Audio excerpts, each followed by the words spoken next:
안녕하세요. 틈틈이와 알아보는 미국 주식 틈틈입니다. 오늘은 앨범알, 알범알 코퍼레이션이죠. 티커는 ALB 이 기업 하나만 제대로 파헤쳐 보겠습니다. 네, 오늘 살펴볼 소스들은 최근 실적 발표 전문, 컨퍼런스 콜 녹취록, 그리고 여러 투자은행들의 상반된 분석 리포트까지 다양하게 준비했습니다. 좋습니다. 단순히 숫자만 보는 게 아니라 그 숫자에 담긴 회사의 전략과 시장의 기대를 함께 읽어내는 시간이 될 겁니다. 좋습니다. 그럼 바로 핵심 질문부터 던져보죠. 최근 4분기 실적 발표 이후에 매출은 시장 예상을 아주 멋지게 뛰어넘었는데도 불구하고 네, 그랬죠. 주가는 거의 10% 가까이 하락했단 말이죠. 아니, 장사는 잘했는데 주가는 왜 떨어진 건지 오늘 그 모순 뒤에 숨겨진 진짜 이야기를 한번 깊이 파고들어 보겠습니다. 그럼 시장을 혼란에 빠뜨렸던 4분기 실적부터 한번 제대로 짚어보죠. 긍정적인 부분부터 보면요. 4분기 매출이 14억 3천만 달러, 시장 예상치가 13억 4천만 달러였으니까 이걸 훌쩍 넘었어요. 네, 넘었죠. 전년 같은 기간보다 16%나 성장한 수치고요. 특히 핵심 사업인 에너지 스토리지, 즉 리튬 부문 판매량이 17%나 늘었다는 건 이거 수요 자체는 전혀 문제가 없다는 아주 강력한 신호 아닌가요? 맞습니다. 그 점은 분명 긍정적인 신호입니다. 최종 시장, 그러니까 전기차나 에너지 저장 장치를 만드는 고객사들의 리튬 수요 기반이 여전히 탄탄하다는 걸 보여주는 숫자죠. 그렇죠. 하지만 월가는 종종 화려한 매출 성장률보다 훨씬 더 냉정하고 현실적인 지표에 집중하거든요. 아, 이익이요? 바로 주당 순이익, EPS, 즉 주식 한 주당 실제로 얼마의 이익을 남겼느냐는 거죠. 아, 주당 순위. 잠깐만요. 매출이 16%나 늘었는데 어떻게 이익이 문제가 될 수 있죠? 상식적으로는 이익도 같이 늘어야 하는 거 아닌가요? 아주 날카로운 지적이십니다. 이거 혹시 비용 관리에 심각한 구멍이 뚫렸다는 신호로 봐야 하나요? 바로 그 지점에서 시장의 첫 번째 실망이 나왔습니다. 시장에서는 주당 40센트 정도의 손실을 각오하고 있었어요. 네. 그런데 막상 뚜껑을 열어보니까 예상보다 손실폭이 더 큰 53센트의 손실을 기록한 거죠. 이른바 EPS 쇼크입니다. 아, 매출이 늘었는데도 손실이 커진 이유는 판매량은 늘었지만 제품 하나당 가격, 그러니까 리튬 가격이 폭락돼서 마진이 크게 훼손됐기 때문입니다. 알겠습니다. 많이 팔긴 했는데 너무 싸게 팔다 보니까 오히려 손해가 더 커진 상황이군요. 마치 박리담의 함정에 빠진 것처럼요. 그렇죠. 그리고 시장의 불안감을 증폭시킨 두 번째 요인이 더해집니다.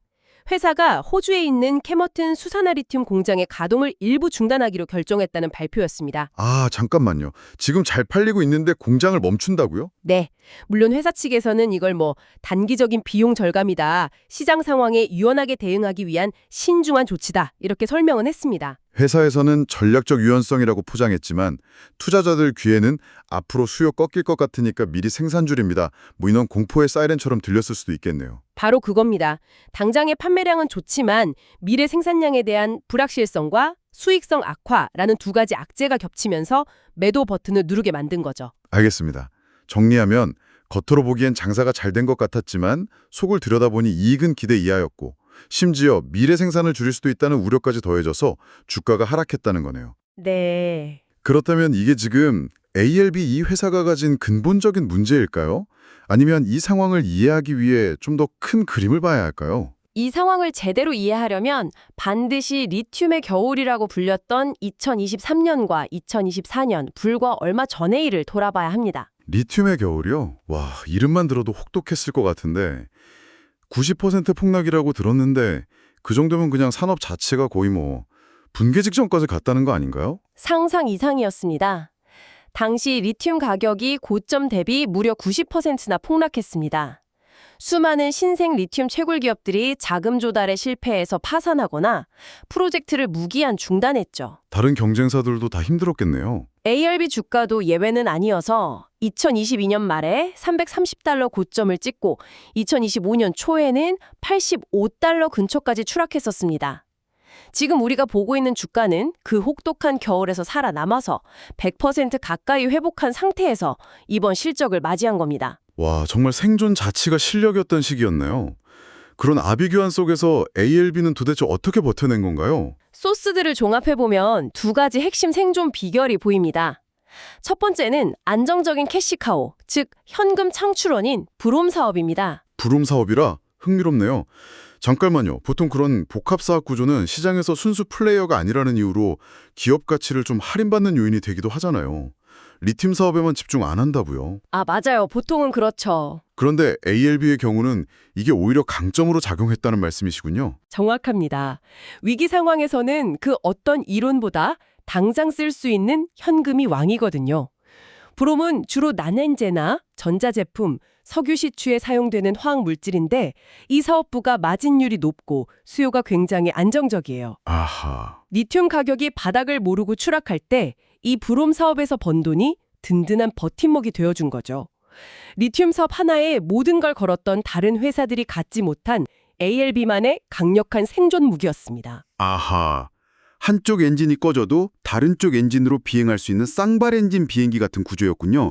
그럼 두 번째 비결은 뭔가요? 바로 CEO 켄트 마스터스의 냉철한 리더십, 생존과 확장 전략입니다. 생존과 확장. 네, 리튬 가격이 폭락하자 다른 경쟁사들은 현금 출혈을 감수하면서도 시장 점유율을 지키려고 생산량을 유지하거나 오히려 늘렸거든요. 네. 하지만 마스터스 CEO는 정반대의 길을 갔습니다.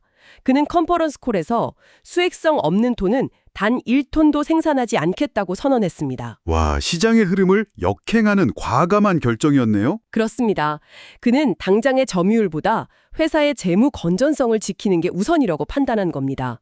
과감하게 비용이 많이 드는 신규 프로젝트들을 중단시키고 목표치를 훌쩍 넘는 4억 5천만 달러의 비용을 절감하는 데 성공했죠. 무작정 버티는 게 아니라 일단 몸을 단뜩 움츠려서 생존하고 다음 상승 사이클을 위해 총알을 아껴둔 겁니다. 이번 캐머튼 공장 가동 중단 결정도 바로 그 전략의 연장선상에서 볼 수 있습니다. 그렇군요. 과거의 혹독한 위기에서 학습한 생존 DNA가 이번 결정에도 반영되었다고 볼 수 있겠네요. 과거의 위기는 잘 극복한 것 같습니다. 이제 미래가 중요하죠. 솔직히 리튬 하면 다들 전기차 배터리만 떠올리잖아요. 그렇죠. 그런데 요즘 전기차 시장 성장세가 예전 같지 않다는 우려 섞인 목소리가 많습니다. ALB가 바라보는 새로운 성장 동력은 과연 무엇일까요? 바로 그 지점이 이 회사의 핵심 투자 포인트를 관통하고 있습니다. 많은 투자자들이 지금 전기차 이후에 제2의 리튬 수요 물결에 주목하고 있거든요. 제2의 물결이요? 전기차 다음 타자라는 뜻인가요? 네, 그리고 그 파도는 이미 해안가에 도달하기 시작했습니다. 첫 번째 거대한 파도는 BESS, 즉 대용량 에너지 저장 장치입니다. 그 거대한 컨테이너 박스처럼 생긴 배터리 말씀이시죠? 저도 본 것 같아요. 태양광이나 풍력발전소 옆에 설치된 거. 맞습니다.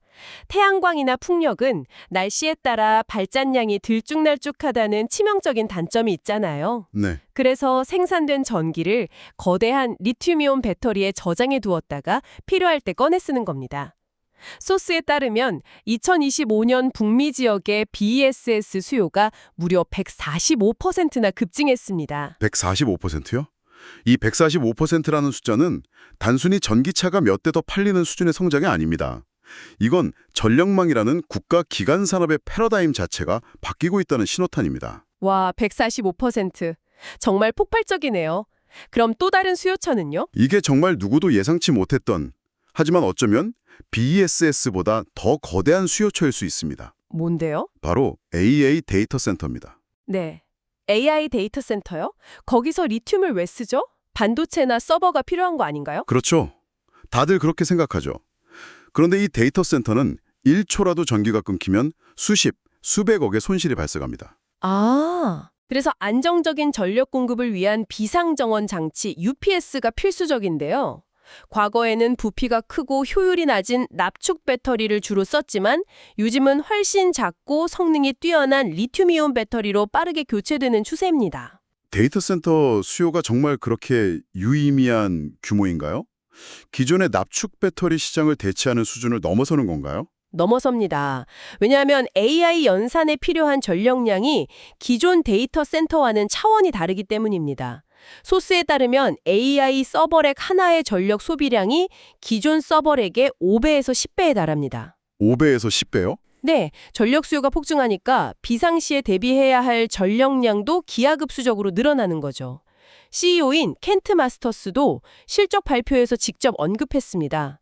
데이터 센터와 AI 투자 증가로 인한 전력 수요와 그리드 안정성 요구가 북미 지역의 에너지 저장 장치 수요를 견인하고 있다고요. 와, 이건 정말 중요한 관점의 전환이네요. 그러니까 이제 리튬은 단순히 전기차라는 소비재의 부품이 아니라 AI 시대의 안정적인 전력망을 지탱하는 핵심 인프라 자원이 되어가고 있다는 거군요. 바로 그겁니다. 이건 회사의 가치 평가 방식을 완전히 다시 봐야 하는 이야기 같은데요. 물론 그렇게 장밋빛 미래만 있는 것은 아닙니다. 리스크도 명확하게 짚고 넘어가야죠. 어떤 투자든 기회와 위험은 동전의 양면과 같으니까요. 아, 그렇죠. 어떤 위험들이 있을까요? 가장 큰 리스크는 역시 중국입니다. 소스를 보면 매출의 약 45%가 중국 시장과 직간접적으로 연동되어 있어요. 45%요? 네.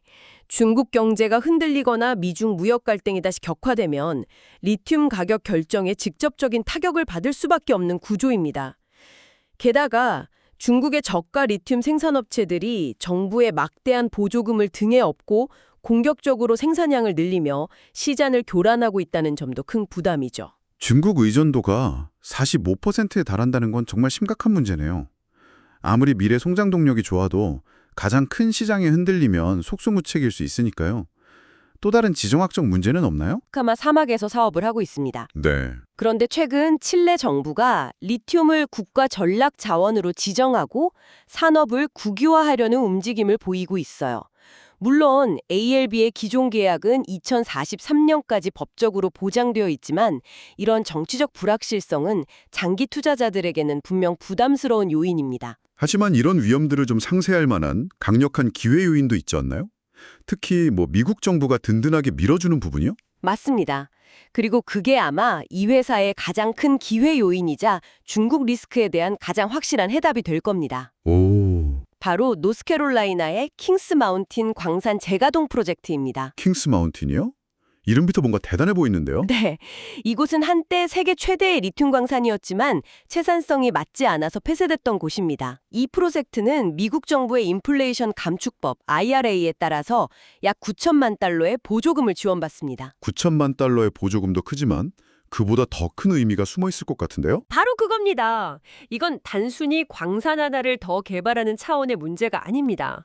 지금까지 거의 전적으로 중국에 의존하던 리튬 정제 및 가공 공급망을 미국 본토로 가져온다는 미국의 자원 독립 선언과도 같은 전략적 의미가 있습니다. 앞서 지적했던 중국 의존도 45%라는 치명적인 리스크를 정면으로 돌파할 수 있는 핵심적인 게임 체인저가 될 수 있는 거죠. 킹스 마운틴 프로젝트가 성공적으로 본 궤도에 오르면 ALB는 지정학적 리스크가 낮은 북미 시장의 독점적인 공급자로 자리매김할 수 있습니다. 자, 그럼 오늘 이야기를 정리해 보겠습니다. AAB는 단기적인 EPS 쇼크와 생산량 조절 우려로 주가가 흔들렸습니다. 하지만 더 큰 그림에서 보면 리튬의 겨울이라는 혹독한 시기를 독보적인 생존 전략으로 이겨냈고 이제는 전기차를 넘어서 AI 데이터 센터와 에너지 저장 장치라는 거대한 새 시장을 정조준하고 있습니다. 맞습니다. 하지만 리튬 가격 자체의 변동성과 45%에 달하는 중국 관련 리스크는 여전히 풀어야 할 숙제로 남아있죠. 월가 애널리스트들의 목표 주가가 극단적으로 나뉘는 것도 바로 이런 명확한 기회와 위험이 공존하기 때문입니다. 얼마나 차이가 나는데요? 소스를 보면 가장 비관적인 투자은행은 목표 주가를 58달러로 보는 반면 가장 낙관적인 곳은 230달러까지 제시하고 있습니다. 58달러와 230달러라니 정말 엄청난 차이네요.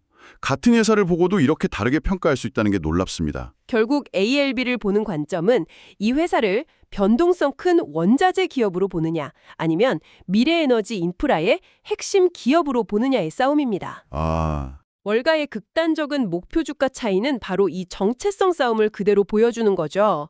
전자에 가깝다고 보면 58달러가 합리적일 수 있고 후자의 가치를 인정한다면 230달러도 불가능한 가격은 아니라는 겁니다. 정체성 싸움이라 그 말이 정말 와닿네요. 투자자들은 지금 그 변곡점에 어디에 베팅할지 선택의 기로에 서 있는 거군요. 그렇죠. 이 회사는 혹독한 생존의 단계를 지나 이제 막 확장의 단계로 넘어가려는 길목에 서 있습니다. 과연 이 전환은 성공적으로 이루어질 수 있을까요? 아니면 예상치 못한 변수에 다시 발목을 잡히게 될까요? 그 질문에 대한 답은 결국 리튬 가격의 안정화 여부와 말씀드린 제2의 물결, 즉 AI 데이터 센터와 BSS 시장이 월가의 기대를 뛰어넘는 속도로 성장해 줄 것인가에 달려 있을 겁니다. 자, 구독자 여러분은 ALB의 미래를 어떻게 보시나요? 이 회사는 원자재 기업일까요? 아니면 미래 인프라 기술 기업일까요? 댓글로 여러분의 생각을 남겨주세요.